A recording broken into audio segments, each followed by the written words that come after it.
आपको सर कितने देर में जांच प्रतिवेदन आए? अच्छा कितने बच्चे थे वहाँ? जो भी कितने थे? प्रतिवेदन में मेरे को पता चलेगा अभी। आपको सर पूरी जिम्मेदारी आपके ऊपर, लेकिन आपको ये पता नहीं है कि कितने बच्चे गिनती में। विभाग है जानकारी आपके पास होना चाहिए कि नहीं। एक मिनट, नियम क्या कहता है बस मैं आपको पूरी जानकारी दे दूंगा मैडम।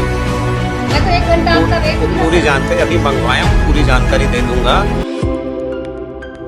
दुर्ग के पद्मनाभपुर स्थित खुला आश्रय गृह में इस वक्त मैं पहुंची हुई हूं, जहां पर गुमशुदा लापता जो बच्चे घुमंतु किस्म के नाबालिग बच्चे होते हैं उन्हें इस आश्रय में लाया जाता है। उन्हीं की देखभाल अच्छे से की जाती है और पूरा जिम्मा जो है वो एनजीओ का रहता है उनकी देखरेख में। लेकिन यहीं से एक बच्चा मंगलवार को अचानक लापता हो गया। स्कूल जाने के नाम से वो निकला था और बच्चा लापता हो गया। अब तक उसकी कोई खोज खबर नहीं मिल पाई है। एफआईआर दर्ज हो चुकी है। एनजीओ के जो अधीक्षक राजेश ठक्कर जी हैं उन्होंने उनके द्वारा एफआईआर अभी वहां पर पद्मनाभपुर थाने में कर दी गई है। इस वक्त मैं खुला आश्रय गृह के सामने खड़ी हुई हूँ।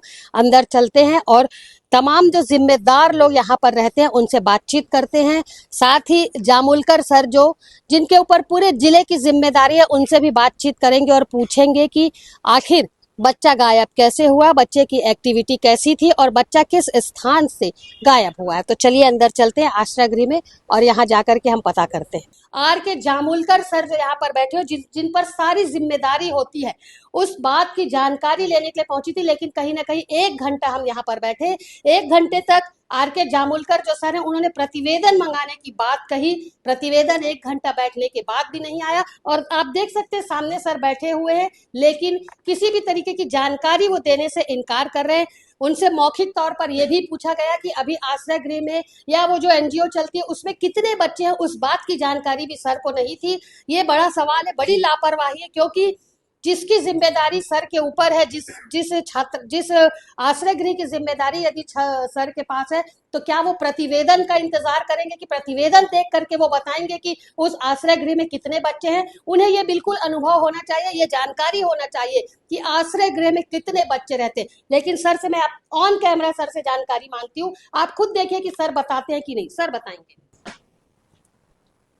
संज्ञान में जानकारी आई है, इसके एफआईआर हुई है, जांच प्रतिवेदन बुलाया गया है। आपको सर कितने देर में जांच प्रतिवेदन आए? अच्छा कितने बच्चे थे वहाँ पर?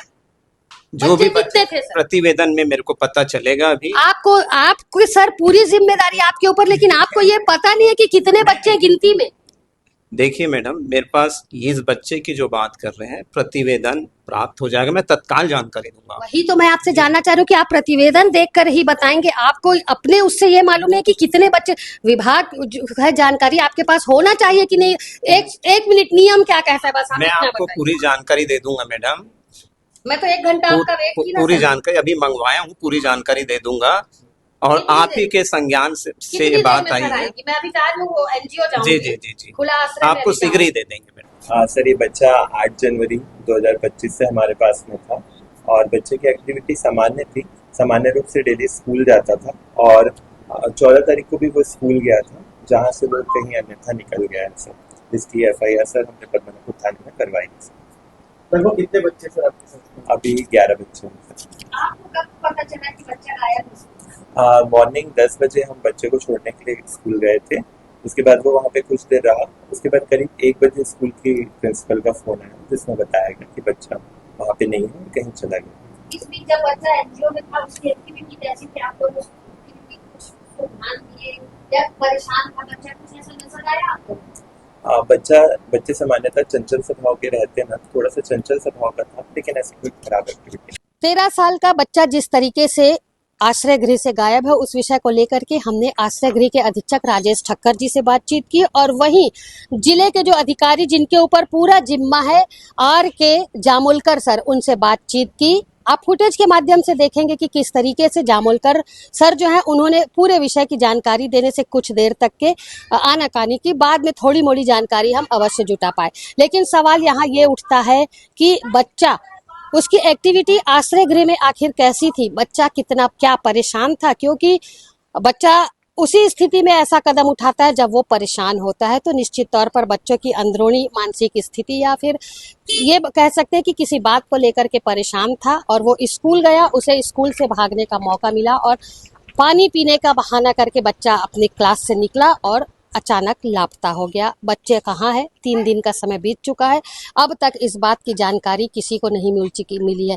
लेकिन यहाँ पर कल जब हमने एसपी विजय अग्रवाल जी से बातचीत की थी तो उनका कहना था कि वो अभी मुस्कान अभियान चला रहे हैं और तमाम ऐसे घुमंतू और छोटे बच्चों, नाबालिग बच्चे जो सड़कों पर घूमते हैं उनकी पतासाजी करके उन्हें सुरक्षित एक स्थान पर रखा जाता है। निश्चित तौर पर दुर्ग पुलिस काफी नेक कार्य कर रही है, लेकिन अभी जिस तरीके से बात सामने आ रही है तो इसे लापरवाही ही कह सकते हैं कि छोटा बच्चा, इतना दिमाग उसे नहीं होता। छोटा बच्चा क्यों आखिर भाग गया आश्रय गृह छोड़ करके जब उसे सारी सुविधाएं यहाँ पर मिल रही थी, ये एक बड़ा प्रश्न है। फिलहाल बच्चा कब तक मिलता है, क्योंकि बच्चे की एफआईआर पद्मनाभपुर थाने में दर्ज करा दी गई है। बच्चा कब मिलता है इस बात की जानकारी अभी नहीं है। इस बच्चा जब मिलता है उसके बाद हम आश्रय गृह में दोबारा फिर आएंगे और बच्चे से ये जानने का प्रयास करेंगे कि आखिर बच्चा किस बात को लेकर के परेशान था और आश्रय गृह से निकलकर स्कूल गया और स्कूल से बच्चा लापता हो गया। फिलहाल मेरे सहयोगी लक्ष्मीकांत देवांगन के साथ दुर्ग से मैं वीना दुबे।